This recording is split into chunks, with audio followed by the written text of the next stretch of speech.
嘿，အဲ့ဒါဆိုရင်နင့်မောင်ကလေ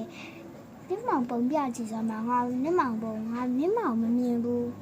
အော်ငါတော့မြင်တာမမြင်ဘူးလေညဒီကမဲ့ကွာညဒီပါလေချိုးတယ်နော်ငါမောင်ပုံနင့်ခုနတော့ငါမောင်မမြင်လိုက်ဘူးနော်ငါမောင်ဒီမှာကြည့်ပြမယ်ဒီမှာလေငါမောင်ဟုတ်တာ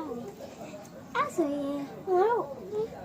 လောက်ချနေပြီးစကားပြောနေရတယ်အေးဟုတ်ဟဲ့ဒီနားလာမှာဆိုအဲ့မှာငါမောင်လာအေးစကားပြောလာနေဒီမှာစကားပြောနေနော်ကြားလားအော်ငါမောင်ဒီဘက်ကနေလာမှာလေအဲ့တော့နေဒီဘက်မှာ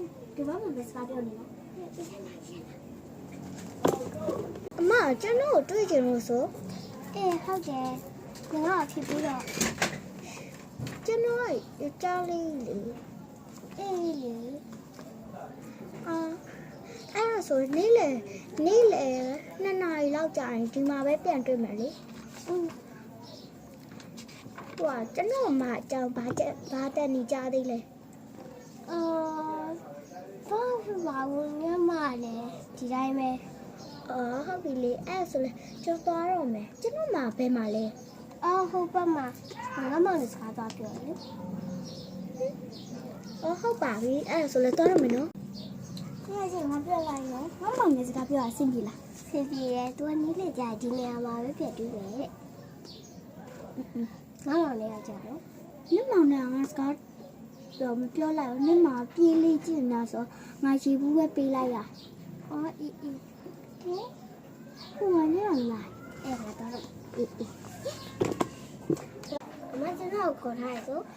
ဟုတ်ပါဟုတ်တယ်လေဟိုတော်တော်ချစ်တယ်ဘာလို့မတဘောကြလို့ကျွန်တော်ယောက်ျားလေးတော့ဟုတ်တယ်လေအဲ့တော့မလို့ပဲပြောအောင်အဲ့ဒါဆိုရင်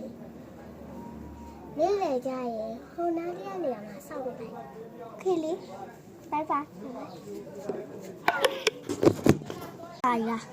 စင်ပြေလားစင်ပြေနင့်မဟိုနားမှာပဲဟိုနားခဏနေကြဟိုနားမှာလာခဲ့မယ်တဲ့